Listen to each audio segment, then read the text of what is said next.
화법과 작문 설명을 해보도록 하겠습니다. 자, 이제 푸는 것 방식과 동시에 이제 여러분들이 9월에 뭘 이제 가지고 가야 하는가 이런 것들도 좀 얘기를 해볼 거니까요. 잘 듣고 잘 따라와 주시기 바랍니다. 자, 이제 항상 이 화법과 작문을 여러분들이 대해야 되는 태도 중에 하나는 뭐냐면요. 이미 어느 정도 정보를 내가 알고 있어야 된다라는 거죠. 좀 수동적인 방법이 아니라 되게 능동적인 방법으로 읽으셔야 되는 거예요. 글감을 읽으면서, 그러니까 문제를 보고 찾아가는 이 과정이 아니라, 물론 이것도 필요하겠지만 애초에 여러분들 공부 방향성 자체를 읽어내고 이 문제에 적용을 해야겠다라는 마음가짐으로 접근을 하셔서 공부를 하셔야지, 이거 하나도 안 읽고 그냥 바로 여기서 읽어내면서 이런 식으로 이제 찾아가는 구조, 물론 나쁘지 않고 내가 남은 시간이 별로 없다면 나쁘지 않은 방법이라고 보지만 그런 식의 공부는 사실 큰 도움이 되지 않는다라는 것들 좀 말씀드리고 싶고요.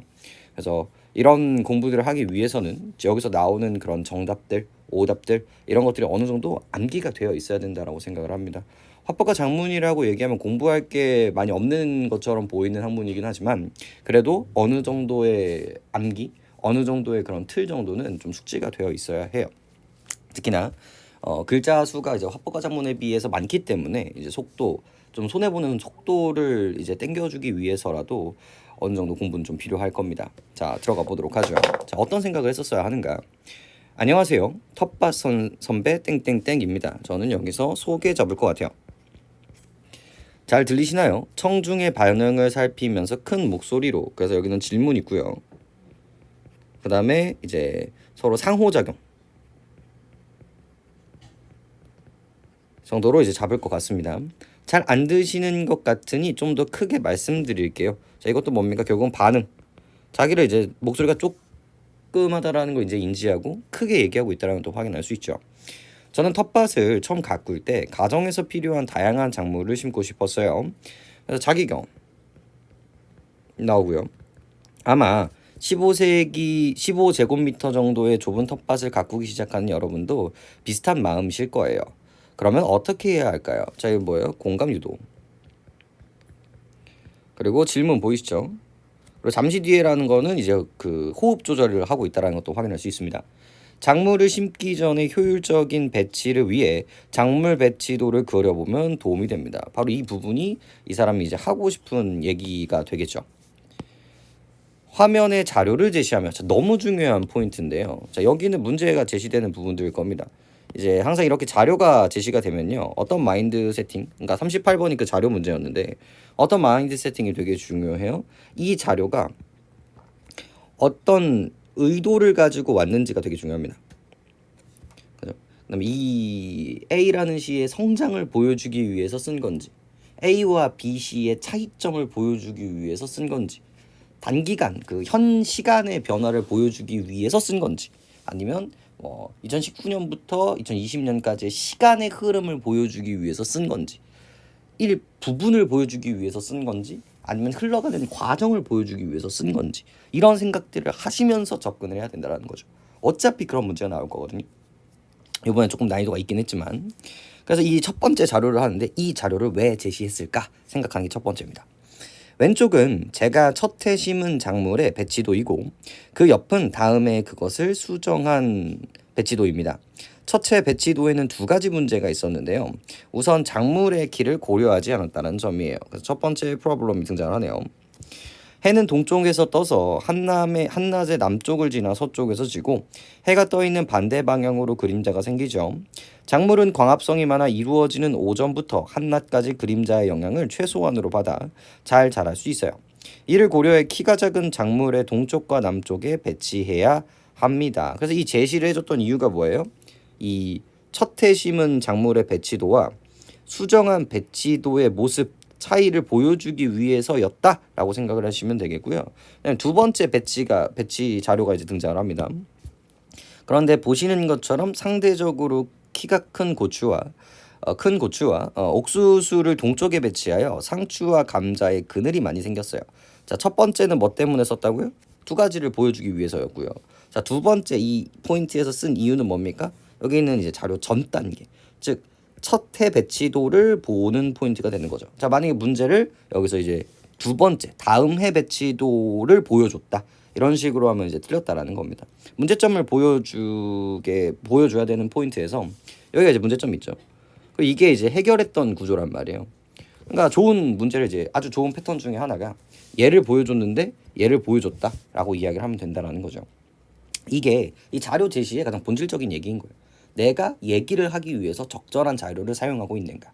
이걸 여러분들을 물리적으로 이제 PPT를 시키는 게 가장 좋은데 그거가 이제 제약되어 있으니까요.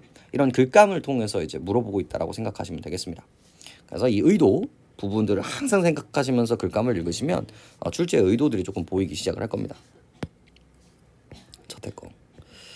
자, 두 번째 문제는 작물의 재배 기간을 고려하지 않았다라는 점이었어요. 자, 그러면서 세 번째 자료가 등장을 합니다. 그럼 이제 세 번째 자료는 우리가 예측할 수 있거든요. 위에 거, 특히나 위쪽 자료 같은 경우는 뭘 얘기해주기 위해서였어요. 첫 번째가 키에 대한 이야기였고요. 그리고 두 번째부터서는 뭐예요? 시기에 대한 이야기라고 볼 수가 있겠죠. 그래서 여기 있는 키와 이 기간을 잡아주시면서 키워드를 잡아주시면서 읽어주시면 더 바랄 게 없을 것 같고요. 제가 4월부터 텃밭을 가꾸기 시작했는데 8월에는 옥수수를 수확한 후에 같은 자리에 배추를 심었습니다. 그런데 문제는 남쪽에 심은 고추의 재배 기간이었어요. 이게 프로블럼이었네요. 고추 재배가 10월까지 계속되는 바람에 배추가 광합성을 많이 하지 못했거든요. 그래서 좁은 땅을 효율적으로 사용하기 위해 기존 작물을 수확하고 다른 작물로 교체할 때에는 주변 작물의 재배 기간도 함께 고려하여 배치해야 한다는 것을 알았습니다. 그래서 프로블럼이었고 그다음에 이걸 해결하기 위해서는 주변 작물도 고민을 해야 되는구나 라고 얘기를 하고 있죠. 자, 그래서 이 세 번째 자료는 뭘 보여주기 위해서 시기를 고려하지 않았을 때 생기는 문제점을 보여주기 위해서였겠죠. 그럼 이제 첫 번째겠어요? 두 번째겠어요? 이거 역시도 첫 번째 이야기가 되겠죠. 자, 그 다음 자료도 마찬가지입니다. 이 네 번째 자료가 나오는데 다음 해에는 이러한 실패를 교훈 삼아 작물의 키 순서에 따라 상추는 남동쪽, 감자는 북동쪽, 고추는 남서쪽, 옥수수는 북서쪽에 배치를 했습니다. 그리고 감자 수확 이후 재배 기간과 주변 작물의 키를 고려해 감자 위치에 배추를 심었더니 첫 해와 동일한 위치임에도 배추가 더 잘 자랐습니다. 그래서 해결책을 제시해주고 있죠. 그래서 여기 있는 A 자료와 B 자료의 의도는 똑같거든요. 시기를 고려하지 않으면 어떻게 된다. 그래서 그걸 해결했다. 의도는 똑같은데 이거는 이제 자료 1. 이 첫 해의 자료일 거고요. 얘는 뭡니까? 이제 그 다음에 자료라는 것도 이제 생각하시면서. 그래서 이거는 문제점을 제시하기 위해서 자료를 쓴 거고요. 얘는 해결 방법을 보여주기 위해서 자료를 쓴 거구나 라는 생각을 하시면서 읽으셨어야 합니다. 좁은 텃밭에 다양한 작물을 잘 기르시고 싶으신가요? 그렇다면 배치도를 그려 효율적으로 텃밭을 가꿔보세요. 그러면 땀을 흘려 손수 먹거리를 수확하는 기쁨을 누릴 수 있을 겁니다. 그래서 질문하고 있고요. 네, 뭐 해보세요 라고 이야기해서 제안을 해주고 있죠. 그리고 기쁨을 누릴 수 있을 겁니다. 이것도 뭐라고 얘기할 수 있어요? 효용, 이익을 제시해주고 있다. 그러면서 설득을 하려고 노력하고 있다라고 얘기하고 있죠. 그러니까 이런 키워드들이 이런 거 보이시죠? 뒤쪽에서 나오기 전에 이미 알고 있어야 돼요. 이런 효용이라든지 이 묻고 답하는 방식이라든지 자기의 경험, 청중의 관심 이런 것들 보이시죠? 그 다음에 이제 준 언어적 표현. 만약에 이게 낯설었다면 수능 특강을 한 번도 보시지 않은 겁니다. 준 언어적, 비언어적, 반언어적 이런 것들도 조금 얘기해 보실 필요가 있을 것 같고요. 그 다음 그림을 그리면서 설명하며 이런 키워드들도 조금 의미 있는 이야기들이 되겠네요. 자, 그럼 35번도 한번 들어가 보죠. 자, 1번에서 이제 거슬려야 되는 부분들은 뭡니까? 그림을 그리면서입니다. 그러니까 이게 벌써 틀렸다라는 걸 알 수 있어야 되거든요. 이게 답 자체는 너무 쉬웠죠. 1번하고 끝났습니다. 그림을 그리면서가 아니라 그림을 보여주면서라는 이야기가 맞겠고요. 그래서 더 얘기할 필요가 없습니다.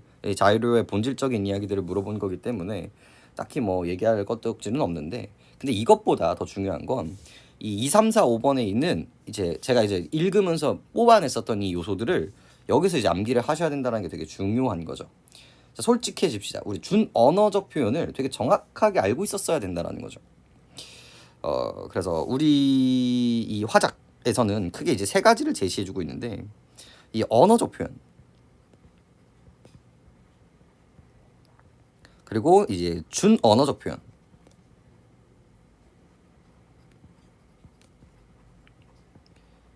그죠? 그 다음에 이 비언어적 표현. 요 세 가지를 좀 정확하게 구분하면서 이제 접근을 좀 하실 필요가 있을 것 같아요. 말 그대로 언어적 표현은 말 그대로 이 언어를 통해서 하는 이야기라고 생각한다면 쉽다면 이 앞에 있는 이 준과 이 비에 대한 이야기들을 조금 생각해 보실 필요가 있겠죠. 이 준 언어적 표현 같은 경우는요, 이 언어적 요소에 덧붙여서 의미를 전달하는 것들인데 약간 음조, 강세, 빠르기, 크기, 억양, 그러니까 언어적 표현이기는 한데 거기에 준하는 뉘앙스라는 거죠. 그래서 이런 높이 너 밥 먹었니? 너 밥 먹었니? 약간 뒤쪽에 그 뉘앙스에 따라서 발화하는 의도가 달라질 수 있기 때문에 이런 것들도 조금 체크해 주실 필요가 있겠고요. 이 비언어적 표현이라는 건 이 두 가지 언어적 표현과 준언어적 표현을 제외한 이 것들을 말하는데 얘는 이제 표현, 표정, 시선, 동작, 자세, 그죠? 그다음에 터치, 이제 접촉 이런 것들이 이제 소리적인 부분들이 아니라 이런 움직임 같은 것들이 이제 나오는 부분들입니다. 그래서 요번에 준 언어적이 나왔으니까 다음에는 충분히 뭐가 나올 수 있다? 이런 비언어적인 표현들이 충분히 나올 수 있으니까 잘 챙겨 주시고 요게 이제 헷갈리시는 분들이 되게 많을 텐데 저는 이제 이걸 암기를 어떻게 하셨냐면 이제 저의 세대에서 되게 유명했던 댄스 가수가 있죠. 우리 레인이 있습니다. 그래서 이 레인이 춤으로 되게 유명해요. 그래서 이 움직임들은 이쪽으로 들어가는구나. 이런 식으로 이제 외우면서 조금 그런 것들이 해소가 됐는데 헷갈리시면 안 됩니다. 이런 얘기까지 하는 이유가 뭐겠어요? 그래서 이런 이미지 정도는 여러분들이 갖고 가실 필요가 있을 것 같고 그래서 이 준 언어적 표현 체크해 주시면 되겠고요. 그다음 자신의 경험에 비추어 준 언어적 표현을 이제 조절했냐를 어디서 이제 확인할 수 있냐라고 보시면 바로 이 부분에서 이제 확인할 수 있는 거죠. 바로 이 부분. 큰 목소리로. 그래서 일부러 여기 부분 뒤잡았는데 반응해서 이제 끝나는 게 아니라 어떤 반응을 했다. 준 언어적 표현으로 반응을 했구나. 이렇게 생각을 해주시면 되겠습니다. 뭐 그리고 이제 가르키며 이런 것들이 이제 무슨 표현이 되겠죠? 비언어적 표현들이 되는 거예요. 그래서 배웠다 생각하시면서 이제 넘어가 주시면 되겠고요. 자, 자신의 경험에 비추어 청중의 관심을 짐작하면서 말하고 있다. 이것도 이 위쪽에서 이제 등장을 했었죠. 이게 나올 거다라는 생각을 하시면 좋거든요. 여기 있는 자기의 경험. 나는 심고 싶었어. 그래서 여러분들도 비슷한 마음일 거예요. 그래서 자기 경험과 공감 유도 이 키워드를 통해서 요거를 이제 제낄 수가 있고요. 질문하고 답하는 방식들 너무나 많이 했었던 부분들이고요. 그죠? 그다음에 얻을 수 있는 효용 마지막에 있었죠. 먹거리를 수확하는 기쁨을 누릴 수 있을 것이다. 그래서 나머지 것들도 너무 그대로 나왔기 때문에 그러니까 포인트는 뭐다? 이런 얘기들을 뭐다? 이미 알고 있어야 된다. 짧게는 이제 3개년 기출, 그리고 크게는 우리 특수환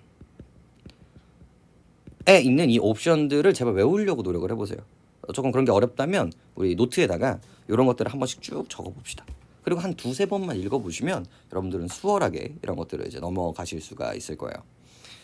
그다음 자 여기 2번 두 번째 문제가 조금 까다로웠었는데 요 글감을 통해서 요게 이제 열심히 적용을 했었어야겠죠. 그래서 한번 들어가 보죠.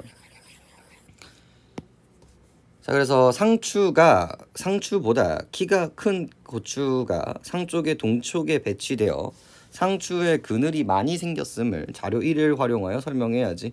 이런 것들도 이제 확인할 필요가 있단 말이에요. 그래서 여기에 있는 이 부분들도 이제 등장을 하고 있고요. 그래서 이쪽 1번 포인트를 읽으시면서 좀 해주시면 좋을 것 같은데 뭐 여기서부터 한번 읽어볼까요? 좀 지우고 갑시다. 키에 대한 이야기니까 이쪽에서 우리가 글감을 이제 읽게 될 텐데 첫 번째 그래서 해가 동쪽에서 떠서 남쪽을 지나 이제 서쪽으로 지는 그림자가 생깁니다. 그런데 여기 상대적으로 키가 큰 고추와 옥수수를 어디에 배치했대요? 동쪽에 배치했다라는 걸 알 수가 있겠죠. 그래서 여기가 동쪽이고 여기가 서쪽이고 그죠? 남쪽이고 여기가 북쪽이구나 라는 것들을 우리가 이제 이런 식으로 구조화할 수 있다라는 거죠. 그래서 고추와 상추가 여기는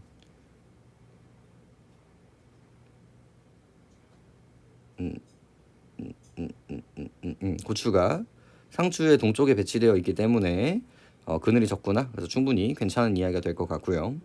옥수수를 수확하고 나서 배추가 심은 고추 때문에 이 고추 때문에 광합성이 부족했음을 자료 1을 통해서 확인할 수 있었다 하는 것도 역시 이 충분히 리딩할 수 있는 부분들이죠. 이 뒤쪽 얘기거든요.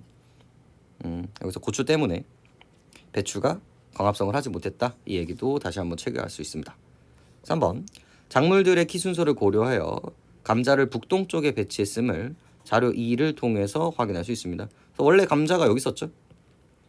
감자를 여기로 바꾼 이유가 뭐였냐라고 이야기를 하면요, 이 뒤쪽에서 나오는 부분들을 또 체크할 수 있습니다. 여기 키 작은 순서에 따라 상추는 남동쪽, 감자는 북동쪽, 고추는 이것로 했다.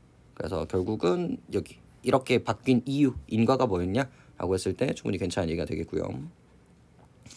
자, 키가 제일 큰 옥수수는 어느 위치에 심어도 잘 자랄 수 있으니까 자료 1과 자료 2를 활용하여 설명해야지. 자, 이것도 이게 이제 되게 어색한 부분인 거죠. 그러니까 이 행위의 인과가 여기가 되게 어색해야 돼요. 이게 있었나요? 이런 얘기들이. 일단 거기서부터 일단은 오류고요. 그 다음에 어디에 애초에 이게 되게 거슬린단 말이에요. 이 옥수수를 옮긴 이유가 뭐예요? 이 옥수수가 키가 크기 때문에 다른 작물에 영향을 주기 때문에 이것 때문에 바꾼 거죠. 바꾼. 근데 이거의 이유를 뭐라고 제시하고 있어요? 어느 위치에 심어도 괜찮았다. 이런 것들을 이제 어필하는 부분들이 온 거죠. 그래서 되게 어색한 부분이라고 체크를 해주실 필요가 있겠고, 5번이 이 변화에 되게 중점적인 부분이었죠. 동일한 위치에서도 이 배추가 동일한 위치에 있음에도 불구하고 이 옥수수의 위치가 바뀜에 따라서 배추가 자라는 정도가 달라진다는 얘기가 이제 뒤쪽에서 등장하고 있기 때문에 4번이 잘못됐다라는 걸 우리가 확인할 수 있죠. 이런 마음가짐이 되게 중요한 거예요. 왜 바꿨는데 왜 바꿨니? 그리고 키가 제일 크면 어디든지 잘 자란다. 이런 정보가 없었음에도 불구하고 이 4번을 조금 고민을 하셨다면 정보의 정확성 부분에서도 조금 거시겠고, 그다음에 행위의 인과성인 부분에도 조금 거시겠다라는 걸 조금 생각을 해주실 필요가 있을 것 같습니다. 자, 그리고 이제 37번 같은 문제도 이제 등장하기 시작을 했는데, 자, 이런 것들을 뭐라고 얘기하냐면 비판적 읽기라고 얘기를 해요. 능동적 읽기라고 얘기를 합니다. 이거를 보면서 이제 나의 좋은 점, 나의 장점, 그러니까 내가 배운 점들을 생각하고 부족한 점들을 생각하고 나의 현실에 어떻게 적용할 수 있는가에 대한 고민들로 이제 이어지게 되는 거죠. 자, 작물을 수확하고 난 후 다른 작물로 교체한 이유를 제시하지 않았는데 작물을 교체한 이유가 뭘까라고 이야기를 하는데, 자, 1번 청자 1은 발표 내용의 정확한 이해를 바탕으로 발표 내용에서 보완할 점을 지적하고 있어. 나쁜 얘기는 아니었습니다. 이 부족한 부분들을 제시하고 있다는 점에서 틀린 얘기는 아닌데, 이런 작물을 교체한 이유를 제시하지 않았는데가 좀 거슬릴 수 있어요. 근데 문제는 이제 그 이유를 제시했다라는 점이죠. 여기. 그래서 좁은 땅을 효율적으로 사용하기 위해 기존 작물을 수확하고 다른 작물로 교체할 따에는, 그래서 이유가 제시되어 있기 때문에 얘는 이제 잘못된 판단을 보여주고 있다라고 생각하시면 되고요. 이런 패턴이 이번에 처음 나왔거든요. 이런 잘못된 판단, 잘못된 정보인지. 그러니까 청자 1, 2, 3이 잘못되어 있진 않았었는데 이제 청자 1이 잘못된 경우가 이제 만들어졌다고 보시면 되겠습니다. 그래서 얘는 잘못됐다 체크해 주시면 되겠고, 청자 2, 자신이 알고 있던 사실과 발표 내용을 비교하여 발표에서 다룬 정보의 문제점을 제시하고 있습니다. 자, 브로콜리, 케일이 크게 자란다고 알고 있습니다. 그런데 들은 것을 활용해 봐야겠어 라고 얘기하는데 이런 게 없죠. 다른 정보의 문제점은 등장하지 않습니다. 프로블럼에 대한 이야기가 없고요. 청자 3은 자신이 필요하다고 생각하는 내용이 다뤄지지 않았기 때문에 아쉽다라고 얘기하는데, 네, 작물들의 키를 구체적으로 알려줬으면 좋겠다. 뭐 몇 미터, 몇 센치 이런 것들이 있었으면 좋았겠죠. 그래서 그런 거에 대한 부족함을 제시하고 있기 때문에 3번에 대한 이야기.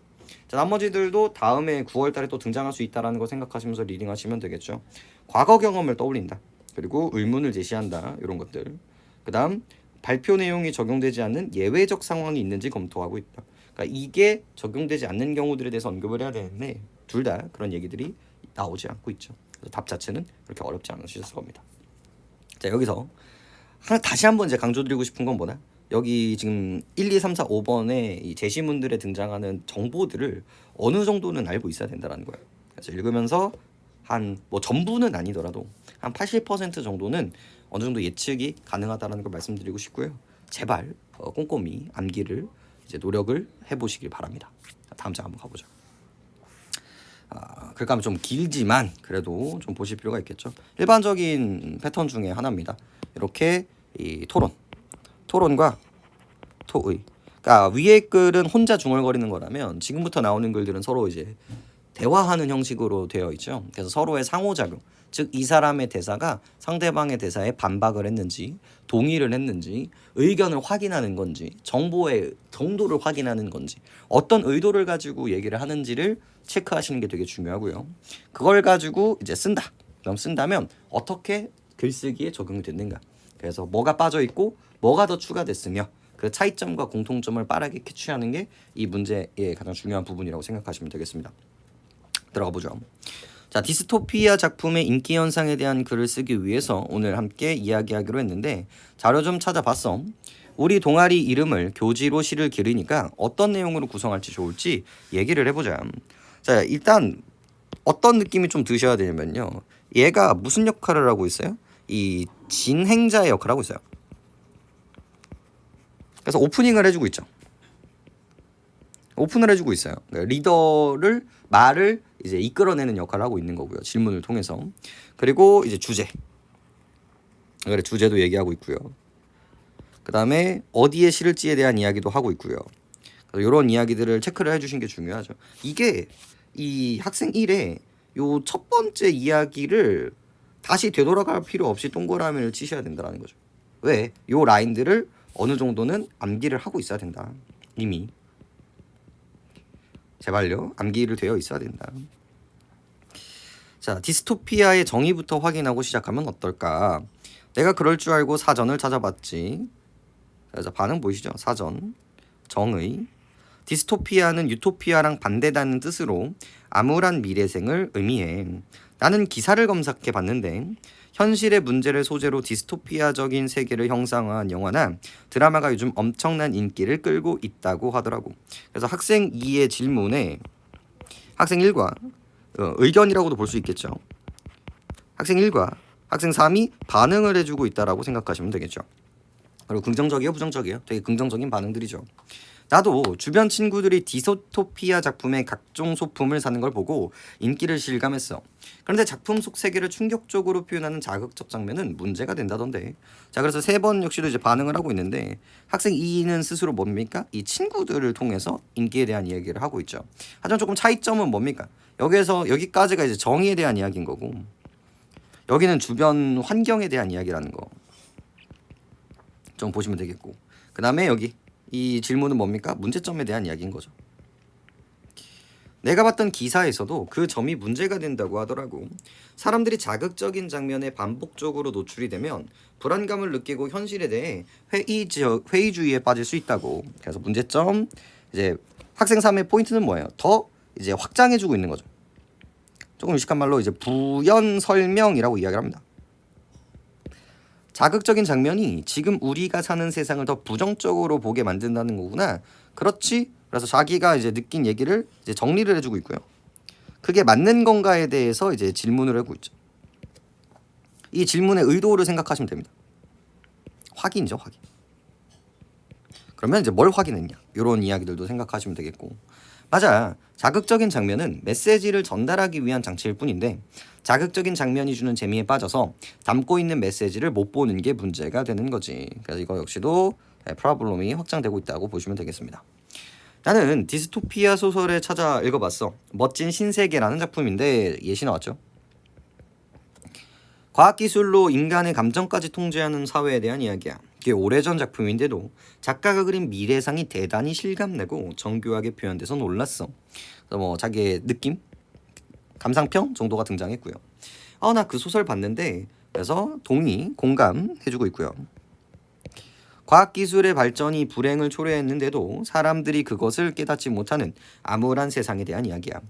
오래전 작품인데 요즘에도 많이 읽히는 것은 디스토피아 작품의 인기 현상과 관련이 있는 것 같아. 아까 디스토피아 작품이 담고 있는 메시지에 대해 이야기를 하다 말았잖아. 구체적인 메시지가 뭔지 알려줄래? 자, 이 학생 1의 역할이 뭔지를 알게 되겠죠. 지금 방향을 다시 잡고 있어요. 진행을 하고 있죠. 특히나 아까 전 뭐까지 얘기하고 있었어요? 이 문제점에 대해서 이야기를 하고 있었는데 갑자기 내가 읽었었던 경험으로 넘어가 버리는 거죠.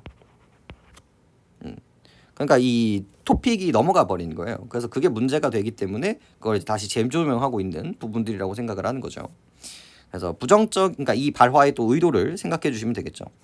부정적 미래상을 통해서 현재의 사회상을 비판한다라는 거지. 디스토피아적 미래가 어차피 허구인데 현재 사회를 비판한다는 건지 잘 모르겠는데 이건 자기의 진짜 의구심이죠. 의구심에 의한 질문. 허구적 미래가 현재를 비판하는데 이해가 안 되는 거구나. 예, 이제 이 반응어라고 얘기를 합니다. 앞에 있었던 학생 1의 얘기를 다시 정리해서 말하기. 이거를 하면요 상대방의 얘기를 내가 잘 듣고 있다라는 것을 확인할 수 있고요. 그리고 내가 이해한 게 이게 맞니? 라는 것들을 상대방한테 이제 확인시켜주는 역할을 하는 겁니다. 이런 것들이 바로 적극적인 대화 방법이라고 볼 수가 있는 거예요.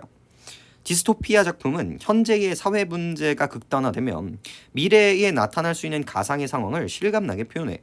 우리는 그걸 보면서 사회가 지닌 문제점의 위해성을 미리 깨달을 수 있는 거야. 그래서 설명을 해줍니다. 아, 그러니까 암울한 세상이 오기 전에 경계하자는 메시지를 담고 있는 거구나. 그래서 이해했죠. 디스토피아 작품의 메시지에 대해 그래서 자세히 설명하면 독자들의 이해에 도움이 되겠다. 그래, 일단 내가 초고를 쓸 테니 나중에 점검 부탁해. 모두들 고마워 라고 하면서 이 글감들은 마무리가 됩니다. 자, 나로 들어가 보죠. 디스토피아 작품의 인기몰이가 심상치가 않습니다. 디스토피아가 다룬 영화와 드라마가 흥행되면서 디스토피아 작품 전 세계를 사로잡다와 같은 제목의 기사가 쏟아지고 있습니다. 그래서 배경 얘기해주고 있고요. 사전적 정의에 따르면 디스토피아는 부정적 측면이 극단화된 암울한 미래상입니다. 그래서 정의 나오고 있네요. 체크해 주시면 돼요. 여기 있는 이쪽 부분이 배경으로 이제 들어가고 있고요. 그죠? 아까 전에 나왔었던 이 정의 부분이 이쪽으로 들어가고 있다라는 거를 인지를 하면서 읽으시는 게 되게 중요합니다. 유토피아와 마찬가지 사전적 정의에 따르면 부정적 측면이 극단화된 미래상인데 유토피아와 마찬가지로 현실 어디에도 존재하지 않는 세계를 뜻하지만 긍정적인 의미를 지니는 유토피아와는 반대로 디스토피아는 부정적 의미를 담고 있습니다. 이 정의를 설명하는 데 있어서 대조도 쓰고 있고요. 사실 이게 되게 중요한 방법이에요. 내가 어떤 어휘를 설명할 때 있어서 그 반대되는 급부를 제시를 하면 훨씬 더 그 단어가 명확해지거든요. 그래서 좋은 설명 방법 중에 하나를 좀 제시해주고 있는 겁니다. 디스토피아 작품의 인기 현상에 대해 부정적인 관점을 지닌 사람들은 작품이 주는 불편함을 이야기합니다. 그래서 여기 문제점 그리고 이제 뭐 반대 의견을 제시해주고요. 디스토피아 작품에서는 어떤 형태로든 일그러지거나 붕괴된 모습으로 세계가 묘사되기 때문이죠. 이와 같은 충격적으로 묘사된 자극적인 장면에 반복적으로 노출이 되면 불안 심리가 가중되어 현실을 부정적으로 인식하게 되고 결국 회의주의나 절망에 빠질 수 있다라고 우려를 합니다. 그러나 디스토피아 작품은 그래서 여기까지가 이제 전부 다 반대 의견이고요. 그러나 디스토피아의 작품은 현실의 문제점이 극단화되면 나타날 수 있는 세계를 통해 현실의 문제를 경계하게 하므로 디스토피아 작품의 인기 현상은 긍정적입니다. 그래서 이거에 대한 반박을 하고 있고요. 그리고 이 필자의 의견을 제시하고 있는 부분이죠. 그리고 이게 되게 중요한 부분인 이유가 뭐냐면요. 이 의견을 제시하는 데 가장 효과적인 방법인 거예요. 약간 미리 똥 싼다고 생각하시면 되거든요. 미리 상대방 의견이 부정적으로 제시될 수 있는 그런 것들을 미리 얘기를 한 다음에 하지만 그렇지 않습니다. 훨씬 더 긍정적인 부분이 더 큽니다. 라고 얘기를 하게 되는 거죠. 그러면 그걸 반박해야 되는 말도 빼앗을 수 있는 거고 자기의 의견을 조금 더 피력할 수 있는 그런 말하기의 방식인 거예요. 디스토피아 작품은 과학기술의 오남용, 핵전쟁, 환경 파괴 등의 소재로 작가가 기발한 상상력으로 구현한 디스토피아적 세계를 제시합니다. 우리는 그러한 세계에 몰입함으로써 암울한 미래상이 도래해서는 안 된다는 점을 깨닫게 되죠. 그래서 긍정적인 부분들을 얘기해주고 있습니다. 의에 대해서도 이제 얘기를 해주고 있고요. 여기서 나왔던 얘기들이죠. 물론 디스토피아의 작품의 인기 현상 때문에 자극적으로 묘사된 장면이 초래하는 문제가 부각되어 볼 수는 있지만 이러한 장면은 오히려 무감각하게 받아들이고 있는 현실의 문제점을 강렬하게 지각하도록 하는 필수적인 장치로 보아야 합니다. 그리고 이는 주제의식을 드러내는 데 효과적으로 기여하죠. 가령 디스토피아 작품의 고전이라고 할 수 있는 멋진 신세계에서는 그래서 여기도 이제 반박과 다시 한번 긍정으로 구조화를 하고 있고요. 그리고 여기서는 또 예시, 실제 사례를 보여주고 있죠. 과학기술이 지나치게 신뢰하다가 오히려 종속당하는 충격적인 미래상을 암울하게 그리고 있습니다. 하지만 이를 통해 과학기술에 대한 맹신이 현재 우리 사회가 점검해야 되는 문제라는 점을 깨닫게 하죠. 디스토피아 작품의 메시지는 우리가 현실의 문제를 의식하여 그 문제가 극단화되지 않도록 경계한다는 점에서 큰 의미가 있습니다. 그리고 이러한 디스토피아 작품의 인기 현상은 사회를 개선하는 계기가 될 것이므로 이를 긍정적으로 보아야 합니다. 다시 한번 자신의 의견을 제시하고 있고요. 주장을. 디스토피아 작품의 인기를 인고 있는 요즘 디스토피아 작품을 감상하며 현실의 문제를 성찰해보는 것이 어떨까라고 하면서 이제 제안을 해주고 있죠. 자, 38번 들어가 봅니다.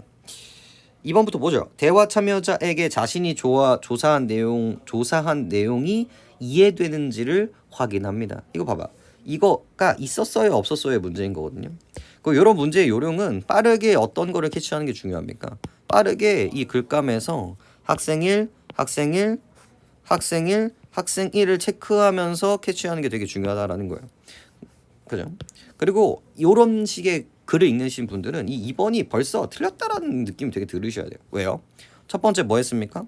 이 주제 선정했고요. 그 다음에 진행의 역할을 하고 있죠. 그래서 얘기를 해보자 오프닝을 했고요. 그 다음 두 번째 학생은 뭐였죠? 내가 사전을 찾아왔어 라는 거에 대한 정의를 얘기를 해주고 있고요. 자, 세 번째, 자극적인 장면이 더 부정적으로 보게 만든다는 거구나. 그렇지? 자, 이거는 질문을 하면서 제대로 됐는지를 확인했지만 나의 의견이 아니라 학생 3의 의견을 받아주고 있는 거죠. 그죠? 그리고 학생 두 번 이거는 봐. 내가 구체적인 메시지가 뭔지 알려줄래?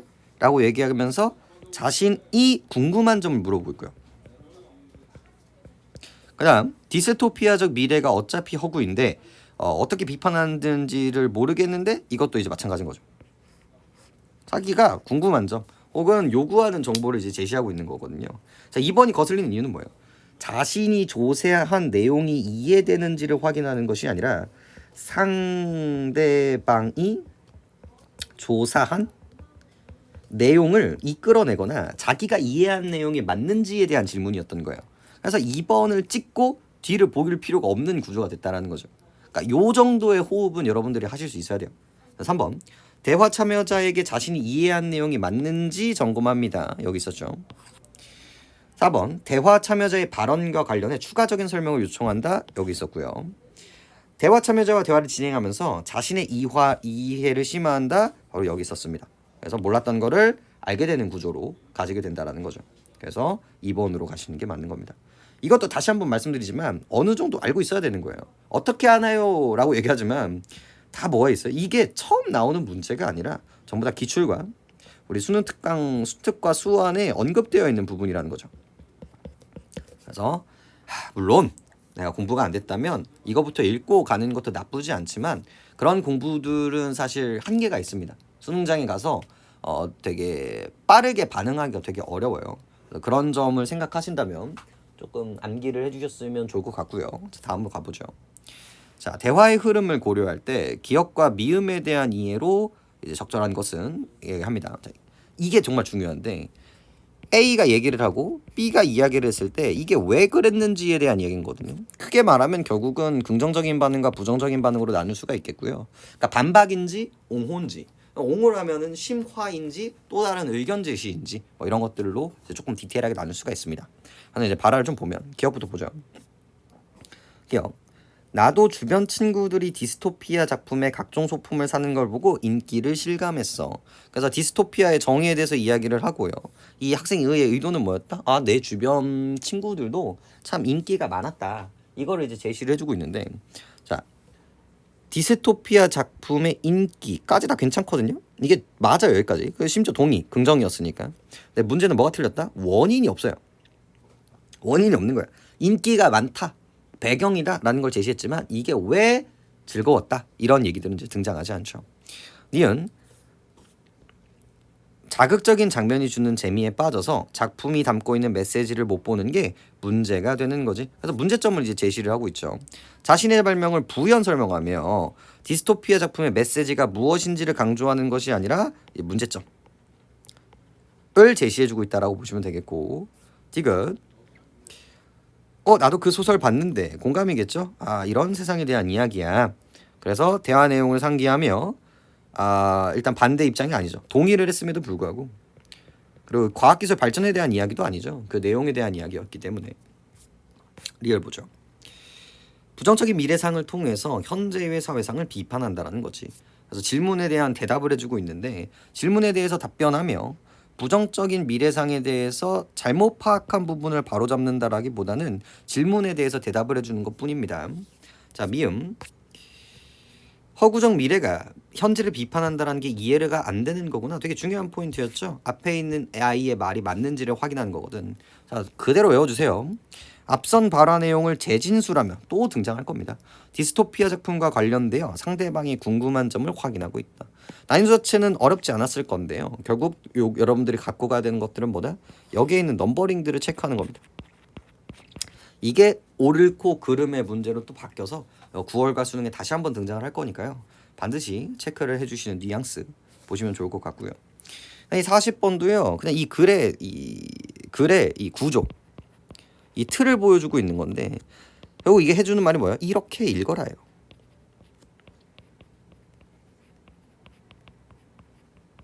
이렇게 읽어라. 그래서 최대한 여기 내용에서 이제 지울 수 있는 거 지우고 확인할 거 확인하면 제일 좋은데, 자 1번 디스토피아 정의, 사전적 정의를 밝히고 반대대 개념을 지닌 단어와 비교하기. 기억이 납니다. 기억이 나는 게 되게 중요하거든요. 이 정도는 이 부분이었죠. 그러니까 충분히 있네. 그러면서 체크. 디스토피아 작품의 소재, 그래서 과학기술의 오남용, 핵정쟁, 환경 파괴 등의 소재로 내용을 구체화합니다. 그래서 있었나 없었나 라고 보면 이쪽 부분들이죠. 심지어 이제 예시문까지도 등장을 했기 때문에 얘도 괜찮구나 체크해 보시면 되겠고, 표현 방식, 자극적인 표현에 재미를 느끼는 독자의 취향의 문제. 애초에 이것도 얼마나 쉬운 문제였냐면 표현 방식의 문제였잖아요. 그러니까 표현 방식에 대한 이야기를 해야 되는데 독자의 취향에 문제가 있다. 이거는 이제 잘못된 이야기인 거고요.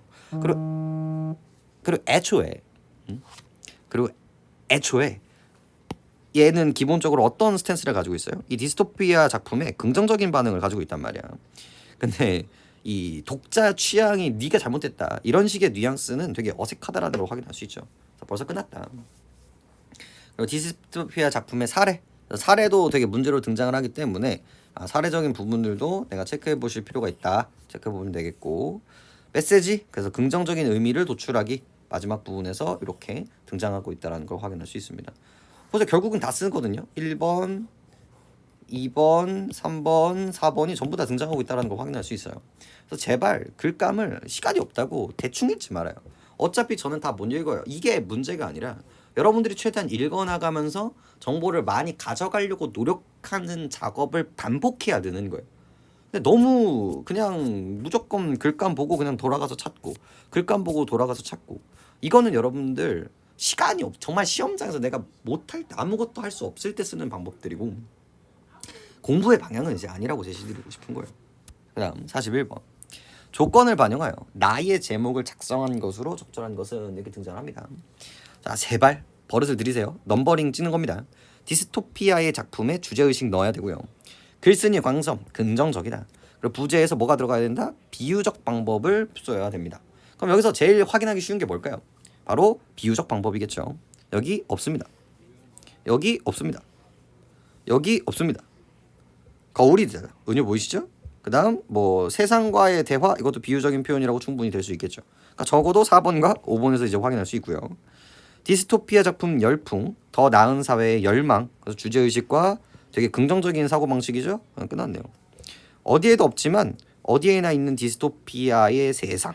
이거는 글쓴이의 관점이 좀 드러나지 않기 때문에 이쪽 부분에서, 그리고 주제 의식이 빠져 있기 때문에 4번으로 가는 게 이제 확인할 되는 부분들이라는 거죠. 꼭 이 41번만 틀리는 분들이 있는데 제발 요 넘버링을 하면서 이 1, 2, 3번이 전부 다 담겨 있는가 그걸 반드시 확인하는 버릇을 좀 들이시길 바랍니다. 자, 42번 볼까요? 자, 그래서 이제 점검 결과 이런 것들도 비판적일게요. 이것도 비판적일텐데 사회적으로 관심을 가질 만한 사안이 드러냈는가. 그래서 충분히 괜찮다. 배경이 있었다. 디스토피아 작품이 현실의 문제를 경계하라고 하므로 인기 형상이 긍정적 자신의 주장이니까 충분히 괜찮은 얘기가 되겠고요.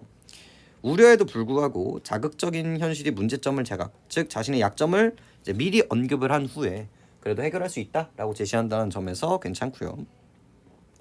필자가 선택하지 않은 관점, 즉 반대 관점도 충분히 얘기하고 있었기 때문에 괜찮은 이야기가 되겠고요. 필자가 선택하지 않은 관점의 약점을 비판했는가? 충격적인 묘사에 반복적으로 노출되면 현실의 문제점을 무감각하게 받아들이게 된다라고는 누구의 주장이에요? 이게 그 반대 관점이죠. 반대 관점의 의견인 거예요. 근데 이거를 예라고 얘기를 했는데 이게 틀린 이유가 뭐예요? 이건 약점이 아니라 오히려 강점인 거예요. 그래서 이거가 중요하지 않다. 이것보다 더 중요한 게 있다. 라고 얘기하면서 비판을 한 거지. 이게 약점인가? 요 차이 때문에 5번이 틀리나게 됩니다. 그래서 이런 42번 같은 문제도 난이도는 그렇게 어렵지 않았지만 이런 문제가 수능에도 또 등장할 수 있구나 라는 걸 생각하시면서 좀 정리를 하시면 되겠네요. 마지막 43번까지 가보죠.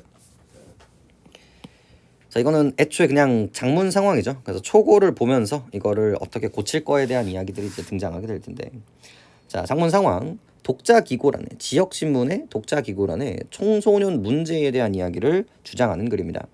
최근 감염병 유행에 따라 일상 변화로 인해 무기력과 우울, 불안 등의 부정적 감정을 겪는 청소년이 늘어나고 있습니다. 배경. 청소년기는 자아 정체성을 확립해가는 시기로 부정적 감정이 계속되면 부정적 정체성을 형성된 우려가 있습니다. 정의 및 문제점. 그러므로 현 상황의 문제 해결을 위해 청소년의 감정관리 프로그램을 확대 실시해야 합니다. 해결 방안 제시.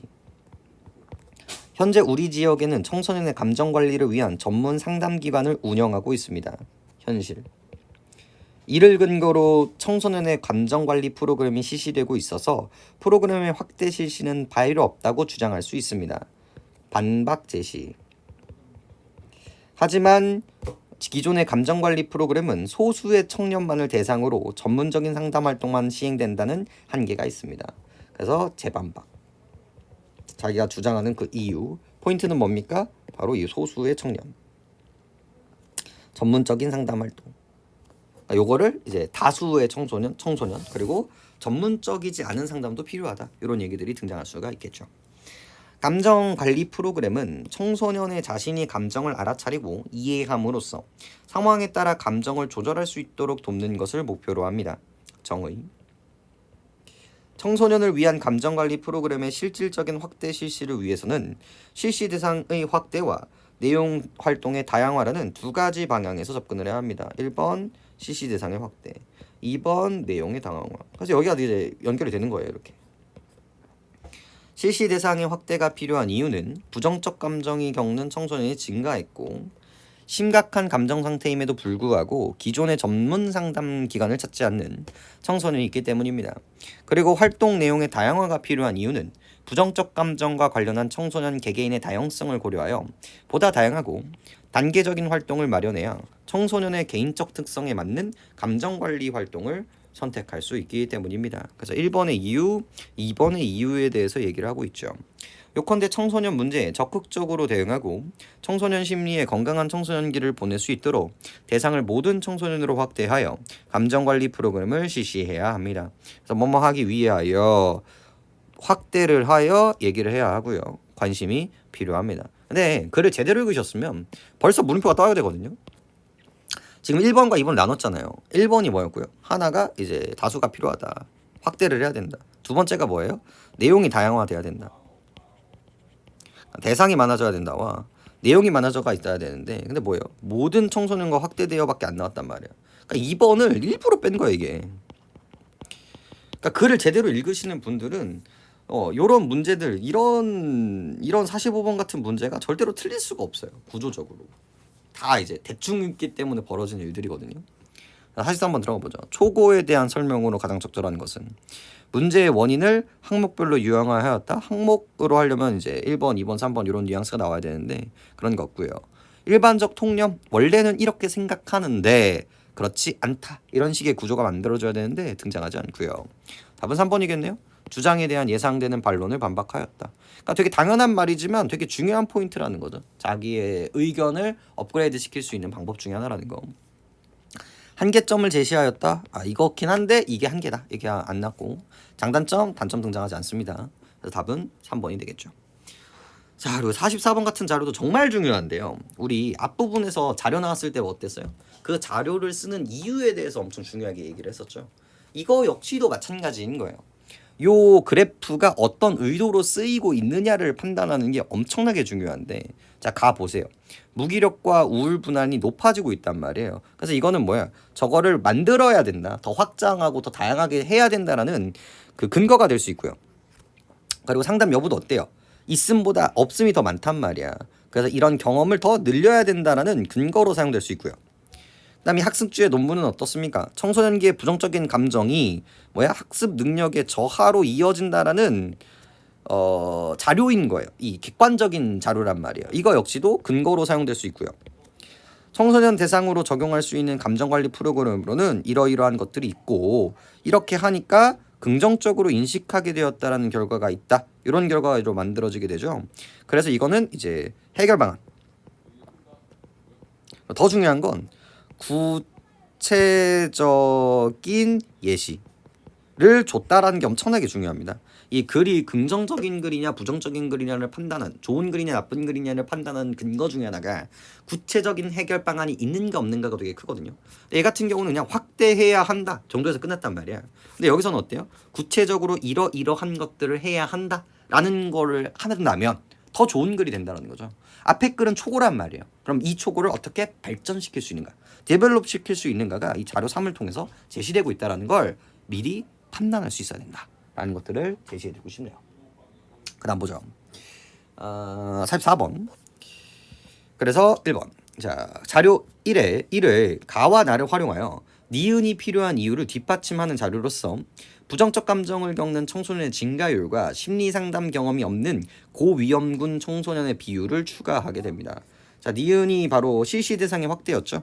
그래서 이런 것들이 많다 체크해 주시면 되겠고요.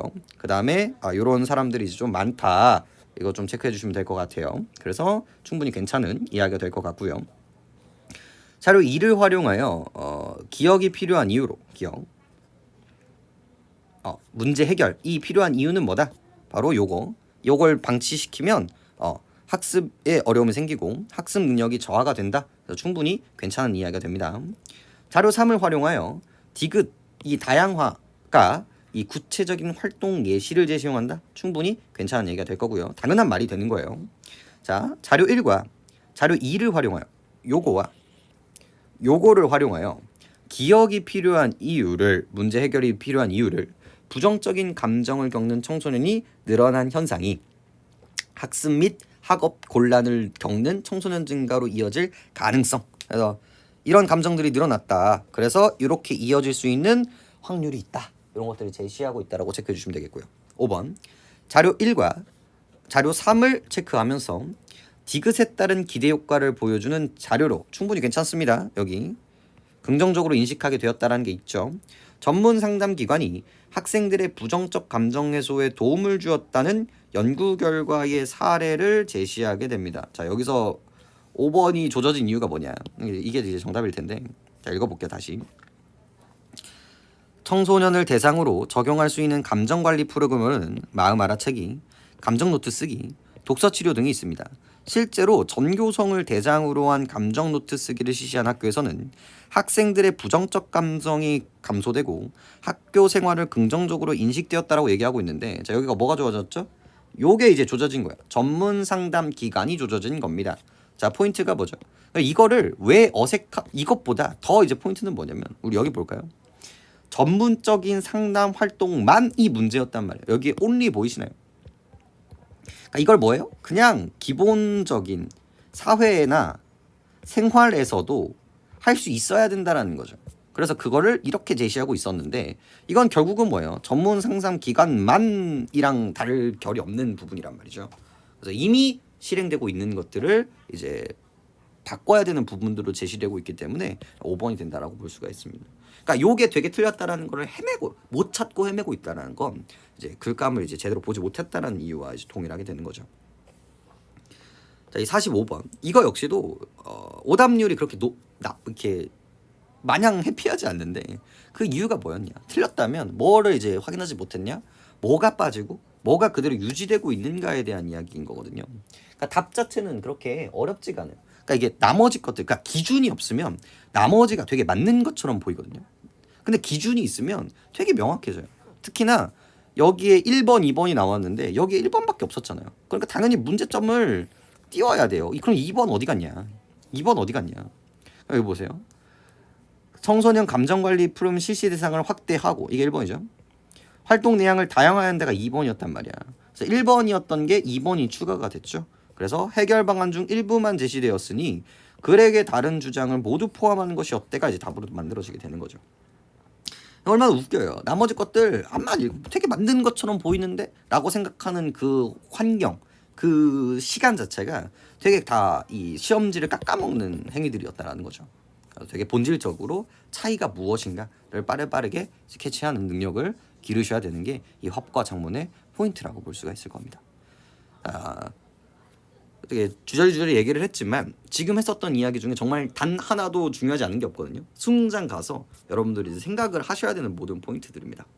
그래서 잘 이해하시고 이제 9월 달이나 그 전에 이제 나오는 그런 기출들도 계속 이런 식으로 이제 보여드릴 테니까 수능 완성들도 지금 제가 떠들고 있는 이런 것들을 잘 캐치해서 갖고 가시기를 바라겠습니다. 듣느냐고 고생하셨습니다.